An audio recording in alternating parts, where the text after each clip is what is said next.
Naisip mo ba kung bakit ang ilang mga tao ay nag-iipon ng mga kapalaran na hindi maaaring gumastos, habang ang iba, kahit na may magagandang sweldo, nakatira sa pisilin hanggang sa susunod na pagbabayad?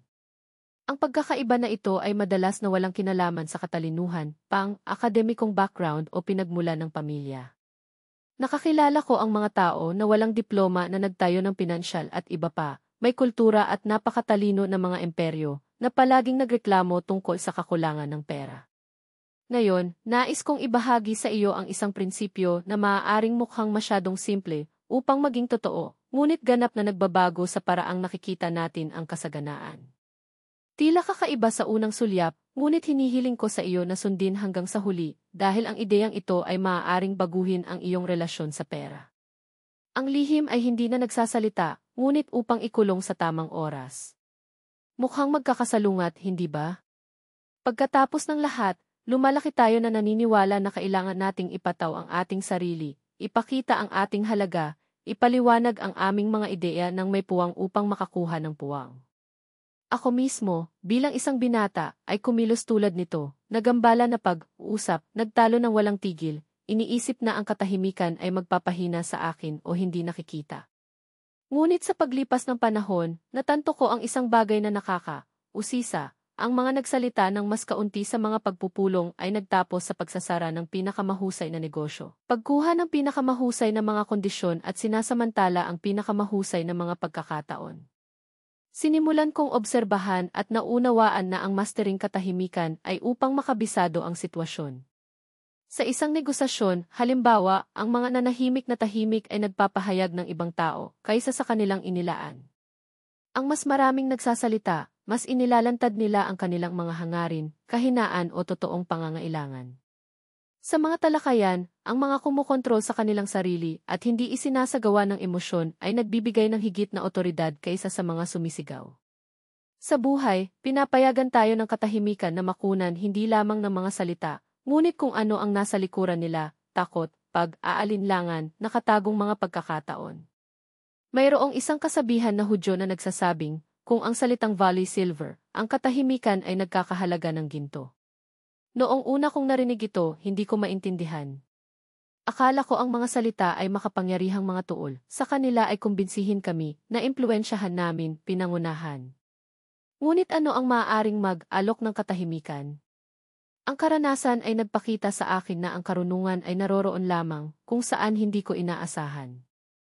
Ngayon, kapag naiisip ko ang kayamanan, napagtanto ko na ang pinakadakilang mga pag-aari ay hindi itinayo ng mga gumagawa ng mas maraming ingay, ngunit ang nakakaalam kung paano marinig, at lalo na ng mga nakakaalam kung paano magsara sa tamang oras. Ang katahimikan ay hindi walang laman, ito ay isang puwang kung saan ipinanganak ang pinakamahusay na mga pagpapasya. Pagninilay, ang pinakamahalagang pagpipilian ng iyong buhay ay ginawa sa gitna ng ingay o katahimikan, kapag ang isip ay huminahon at ang mga ideya ay nag-aayos ng kanilang sarili. Alalahanin ang mga sandaling iyon kung kailan, pagkatapos ng isang magulong araw, nakaupo ka sa isang tahimik na sulok, patayin ang mga abala at biglang lahat ay may katuturan. Ito ay sa katahimikan na naririnig natin kung ano ang nag-uudyok ng ingay. Gayunpaman, kakaunti ang mga tao na maaaring tumayo sa katahimikan. Marami ang natatakot na kung hindi sila nagsasalita, hindi sila papansinin, mawawalan ng mga pagkakataon o tila hindi sigurado. At tiyak na ito ay nagmamadali upang punan ang mga voids na humantong sa mga pagkakamali, kapwa pinansyal at personal. Ang sinumang natutong makaramdam ng komportable na pag-pause, sa kabilang banda, palaging lumalabas ng maaga. Ngayon nais kong bigyang, pansin mo ang susunod, dahil galugarin namin kung paano makakatulong ang katahimikan na maipon, mapanatili at dumami ang pera. Ipapaliwanag ko kung bakit ang karunungan sa pananalapi ng mga Hudyo ay palaging naugnay ang kayamanan, hindi sa dami ng mga salita, ngunit may kakayahang makinig. At magbabahagi ako ng mga yugto ng aking buhay kung saan ang simpleng katotohanan ng hindi pakikipag-usap o masyadong pag-usap, ginawa ang lahat ng pagkakaiba sa aking bulsa. Tumigil at mag-isip, nawawalan ka ba ng higit sa iniisip mo kung bakit dapat mong marinig? Pagkatapos ng lahat, ang pera ay enerhiya, at ang enerhiya ay mas mahusay sa kalmado. Tulad ng tubig sa isang garapon, mas kaunti ang pukawin natin, mas mababa ang talo natin. Ipinangako ko na, hanggang sa huli, makikita mo ang katahimikan sa ibang mga mata, hindi bilang kahinaan, ngunit bilang isang malakas na tuol. Siguro siya ang nawawalang susi upang buksan ang mga pintuan na hindi mo alam na umiiral.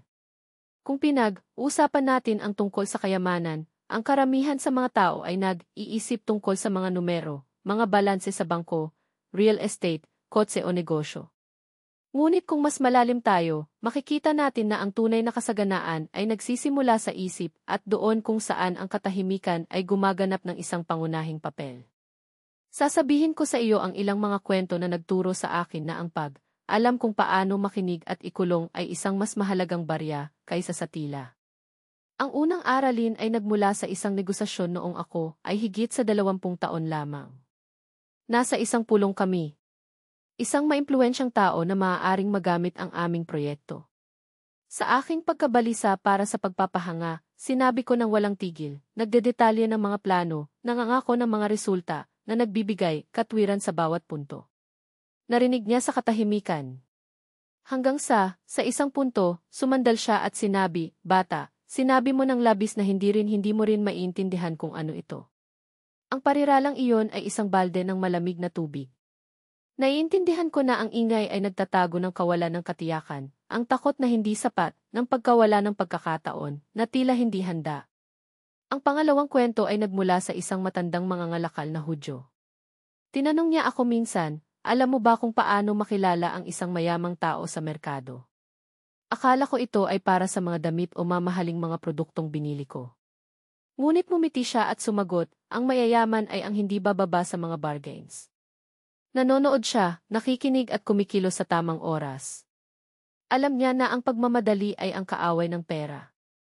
Simula noon, pinahahalagahan ko ang mga sandali ng katahimikan.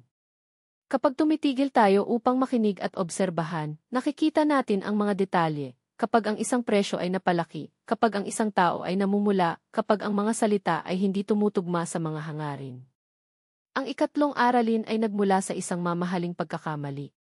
Sa isang mahalagang pag-uusap, ang mga kondisyon ay nais, ngunit sa ilang sukat ay naka-pause ang aking interlocutor. Ang katahimikan ay nag-abala sa akin, at upang punan ito, nagsimula akong mag-alok ng mga diskwento, nakaka-relax na mga deadline at gumawa ng mga hindi kinakailangang konsesyon.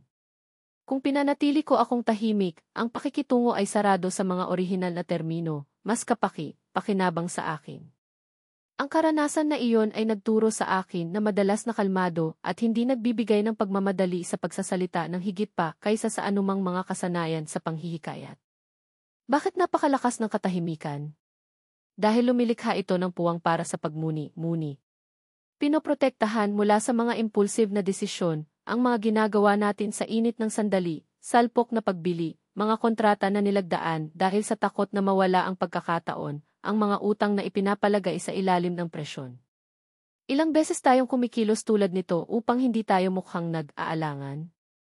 Mag-isip ng ibang postura ngayon, may sumusubok na magmadali sa iyo, mag-subscribe ngayon na lang. At sasagutin mo, tahimik, mag-iisip ako at magbibigay ng sagot bukas. Sa sandaling ito mabawi mo ang kontrol. Hindi na ito hostage sa mga pangyayari at idinidikta ang mga ito.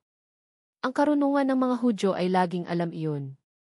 Mula sa isang maagang edad, nalaman natin na ang mga salita ay may timbang, ngunit ang katahimikan ay may halaga. At ito ay sa balanse na ito ay itinayo hindi lamang kapalaran, kundi pati na rin ang kapayapaan ng isip. Sapagkat ang kayamanan ay hindi lamang kung ano ang mayroon ka, ngunit kung paano mo iniisip, kumilos at, higit sa lahat, pakinggan. May isang lumang kasabihan na paulit-ulit bilang isang mantra, 2 tainga, 1 bibig. Hindi ito sinasadya. Nangangahulugan ito na dapat nating marinig ng 2 beses hanggat sinabi natin. At ang proporsyon na ito ay hindi random, ito ay madiskarteng. Ang isang mayamang tao ay hindi ang nagsasalita ng higit pa, ngunit ang naririnig kung ano ang hindi pinansin ng iba. Kapag nakikinig ka, nakikita mo ang lampas sa mga salita. Napagtanto nito ang mga nakatagong motibo, ang totoong pangangailangan ng iba, ang mga paglabag na walang ibang tala. At doon ang kalamangan, nag-aalok ka mismo kung ano ang kailangan ng iba, nang hindi na kailangang magtanong. Ngayon isipin ang kabaligtaran, ang sinumang nagsasalita ng non-stop ay walang naririnig. At ang mga hindi nakakarinig, nawalan ng pinakamahalaga, ang impormasyon na maaaring magbago ng isang negosasyon, isang pamumuhunan o kahit isang buhay. Paano gawing katahimikan ang katahimikan? Ibabahagi ko sa iyo ang mga praktikal na hakbang, nasubok sa apoy ng mga negosasyon at mahirap na pagpapasya. Isa, domain ang mga break. Sa isang pag-uusap, kapag natapos mo ang pakikipag-usap at katahimikan na nagtatakda, huwag tumakbo upang punan ito. Hayaang masira muna ang iba. Ito ay sa walang bisa na ipinahayag ng mga tao, kung ano talaga ang iniisip nila, o kung ano ang sinubukan nilang itago. Dalawa, makinig din sa kung ano ang hindi sinabi.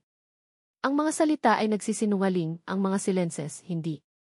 Ang isang pag-aalangan, buntong, hininga, masyadong mahaba ang isang pahinga, ang lahat ng ito ay wika.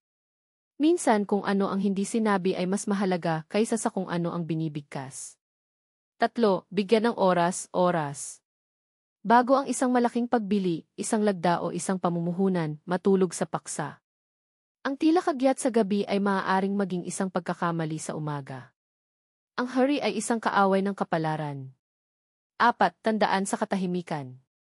Sa isang pulong, sa isang negosasyon o kahit na sa hapunan, bigyang pansin kung ano ang mangyayari kapag walang nagsasalita. Sino ang gumagalaw? Sino ang nag-iwas sa kontak sa mata? Sino ang sumusubok kay Dom? Simulan ng pansin. Ang mga palatandaang ito ay mga headlight na gumagabay sa mga matalinong pagpapasya.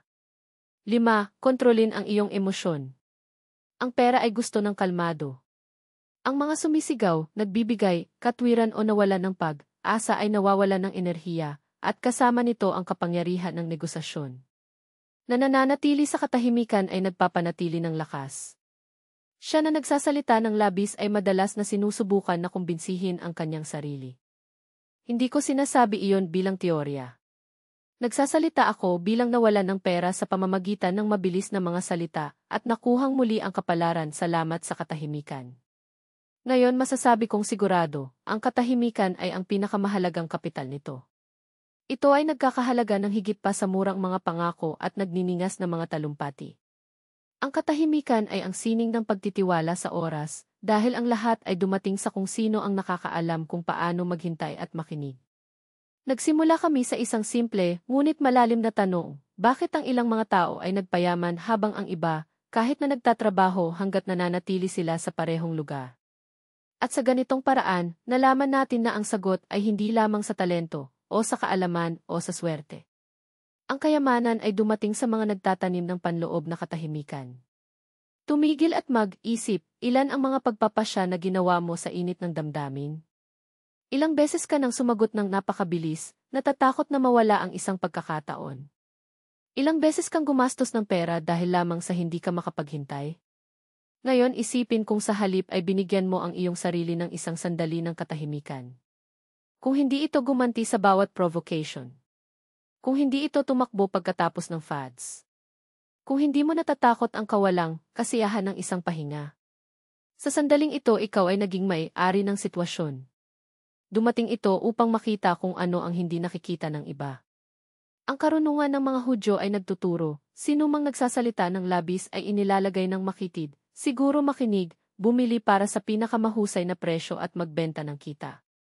Nakita ko ang daang beses sa buong buhay. Ang panuntunan ay isa, na nag-shut up, sino ang gumagawa ng ingay, natalo.